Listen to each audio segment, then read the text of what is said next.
வணக்கம் வணக்கம் வணக்கம். இப்போ நம்ம சைரன் படத்தோட ஷார்டஸ்ட் ரிவ்யூ தான் பார்க்க போறோம். இந்த படத்தோட கதை என்னன்னா, ஜெயம் ரவி பல வருஷம் கழிச்சு ஜெயில இருந்து பரோல்ல வராரு. அவர் வந்த நேரம் பார்த்து அவங்க ஊர்ல சில பல கொலைகள் நடக்குது. அது இவர் தான் பண்ணிருப்பாரோ அப்படின்னு சில பேர் சந்தேகப்படுறாங்க. அதுக்கப்புறம் என்ன நடக்குதுன்னா மீதி கதை. ஜெயம் ரவியோட ஆக்டிங் ரொம்பவே நல்லா இருக்கு. அவர் கொடுத்த கேரக்டர் பெர்ஃபெக்ட்டா பண்ணிருக்காரு. கீர்த்தி சுரேஷோட ஆக்டிங் சில இடத்துல ஹைப்பரா இருந்தாலும் நல்லா நடிச்சிருக்காங்க. யோகி பாபாவோட காமெடி சில இடங்கள்ல சிரிக்க வைக்குது. இந்த படத்துல எல்லா கேரக்டர்ஸும் அவங்களுக்கு கொடுத்த ரோல ஓகேவா பண்ணிருக்காங்க. ஜிவி பிரகாஷோட சாங்ஸ் ஓகேவா இருக்கு. சாம் சிஎஸோட பிஜிஎம் பெட்டரா இருக்கு. இந்த படத்தோட டைரக்டர் ஆந்தனி பாக்கியராஜ் ஒரு நல்ல பிளாட் தான் இந்த படத்துல வச்சிருக்காரு.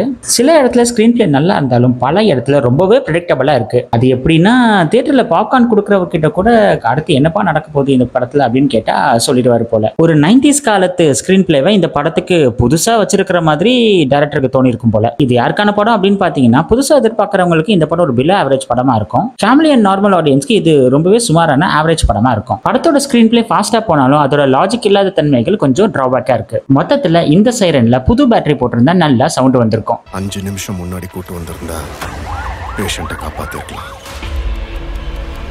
அந்த 5 நிமிஷம் நம்ம கையில தான் இருக்கு.